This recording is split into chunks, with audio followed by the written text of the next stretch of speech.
Hello to my witches and my bad bitches. It's Ari Celine, also known as Celine Moon Queen, and today we are going to be talking about the 6 dark feminine archetypes. And there's a lot of information on the dark feminine that I feel like is so dumbed down, diluted, and nobody really talks about the multi-faceted nature of the dark feminine. So you're going to see a lot of people saying 4, 7, but these are my personal 6 archetypes that I am going to be talking about today.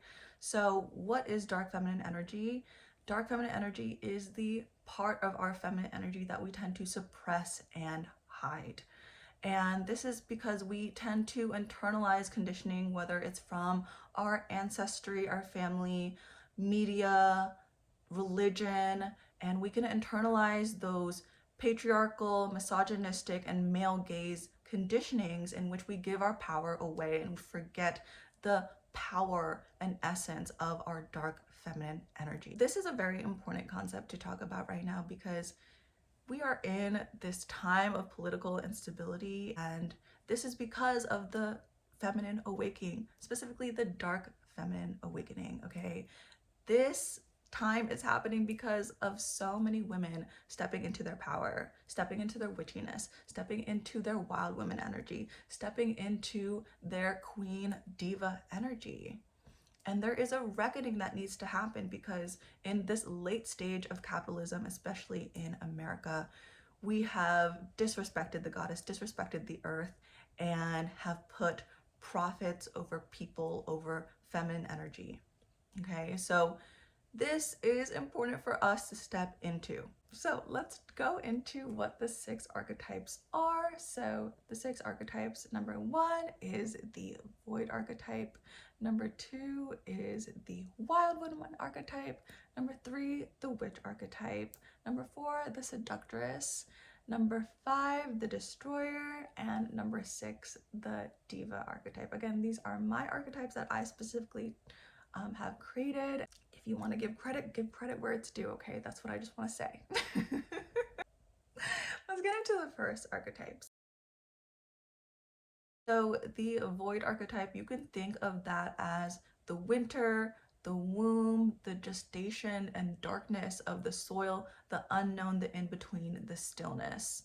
And people can feel really uncomfortable when they are in the energy of the void. It can feel like nothing's happening. You can feel barren, lost, stuck in life, and really forced to really sit with what's happening, what are you doing, where you need to go, who are you becoming. We can resist change and we can resist the unknown, be scared of the unknown, but I really want to tell you guys that the void is a beautiful archetype because it is a point of huge fertility.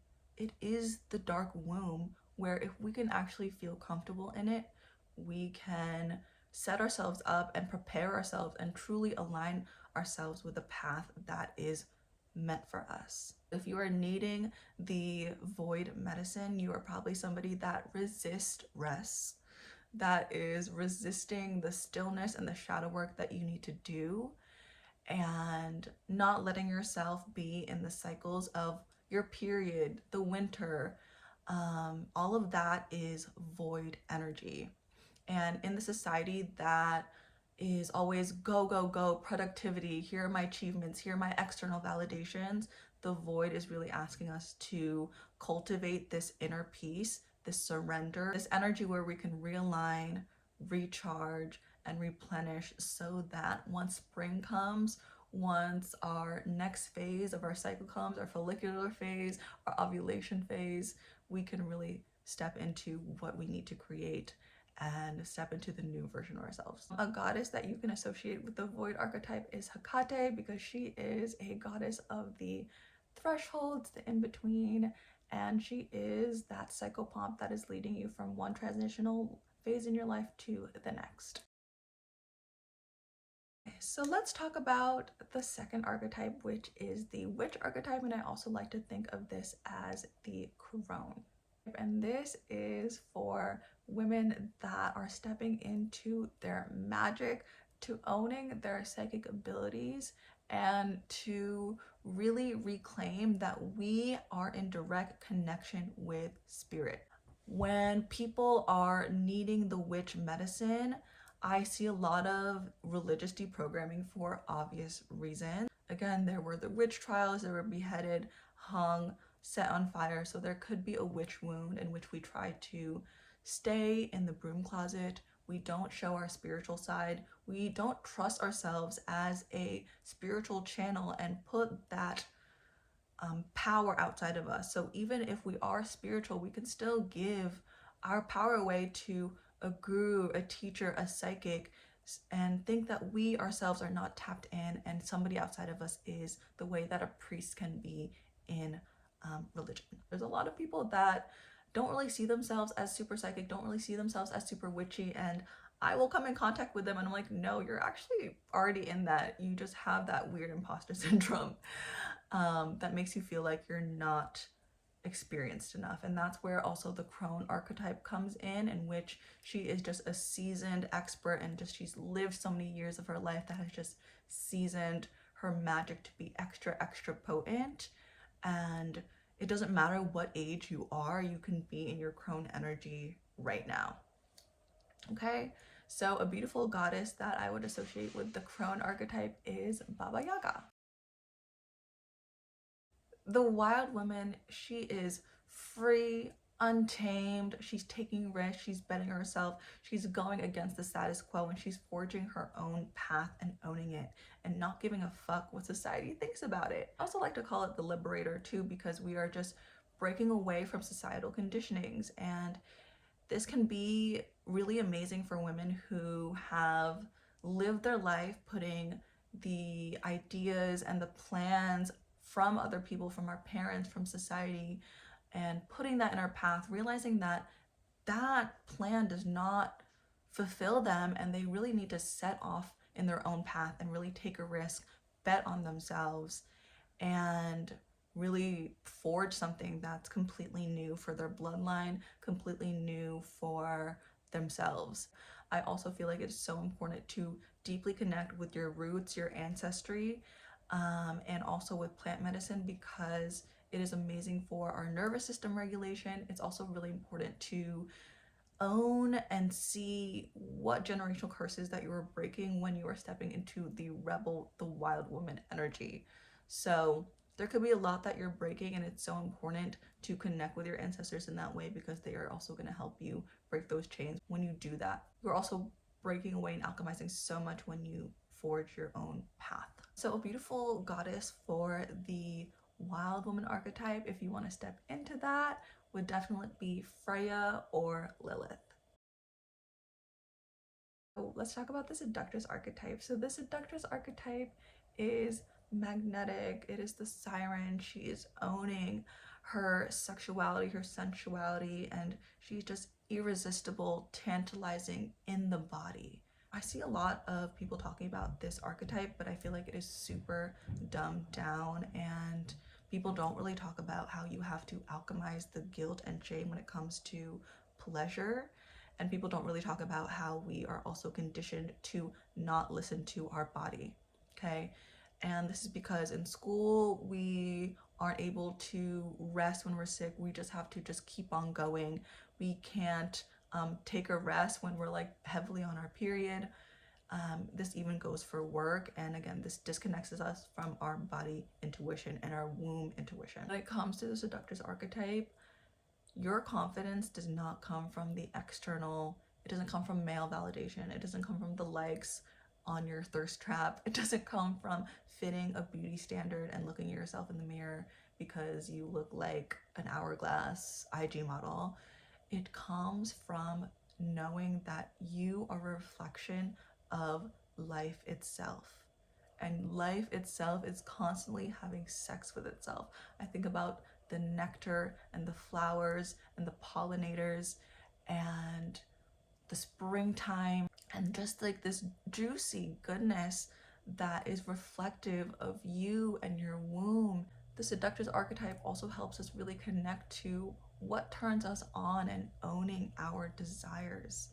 And there is a lot when it comes to even new age spirituality, especially with male centered religions like Buddhism, where it tells us to disconnect from our desires. But I love tapping into the seductress, and I love researching about like even the Isis temples where the priestesses were adorned with jewelry. They had baths of milk and honey. They were treated like a goddess, and indulgence, pleasure, hedonism even connected us deeper to the divine.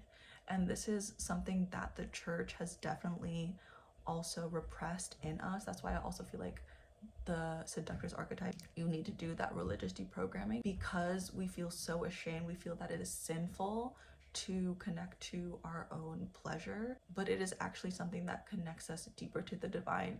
And a beautiful goddess for this would be Mary Magdalene and Isis. So the destroyer archetype is really all about owning your sacred rage. We have to understand, like, yes, feminine energy is creative, but it is also destructive. I like to think of the chaos of the volcanoes, of the tornadoes, and it is really helping us align with the force of nature that we are. And when tower moments happen in our lives, when shit hits the fan, when the rug is pulled from under us, we can really see that as a radical shift and realignment to a path that is meant for us. And it is in these moments of the destroyer medicine where everything fake and that needs to go, that you are holding on too much, whether it's identities, relationships, jobs, situations, friendships that you are just clinging onto because they were your comfort zone, it will just strip that away from you because spirit is trying to give you something better.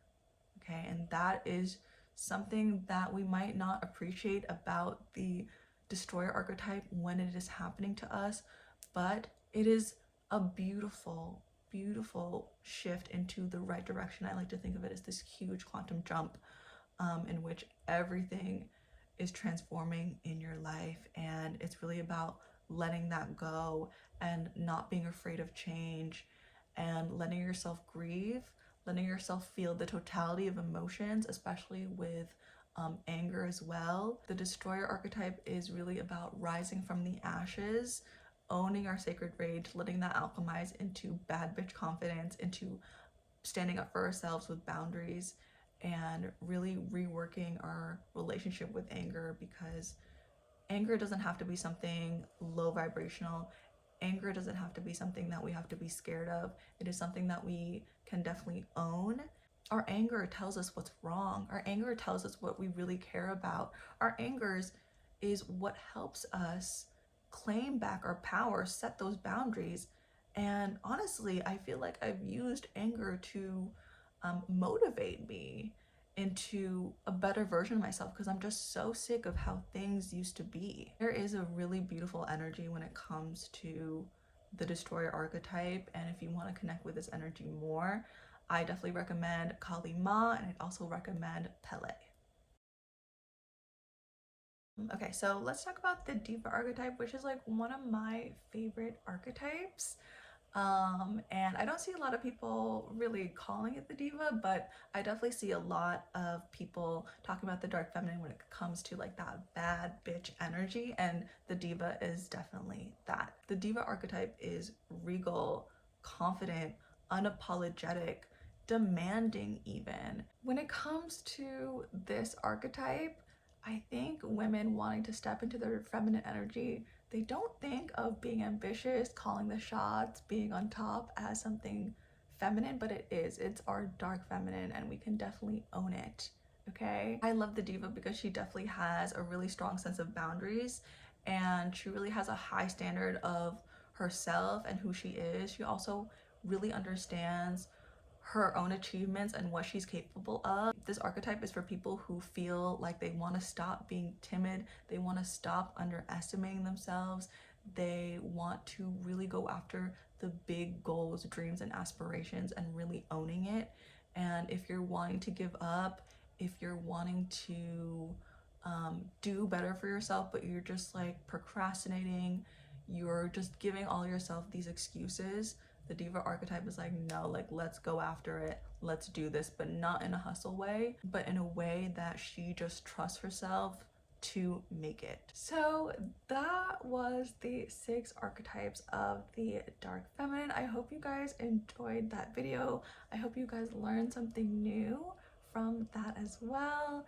And I also want to share that I do have a quiz talking about what dark feminine medicine you need. You can click the link below to take that quiz. And if you liked this content on the dark feminine, comment, like, and subscribe. I will definitely be making a whole video series all about each archetype. So let me know in the comments which archetype you want me to talk about first. Okay, bye y'all. Thanks for watching.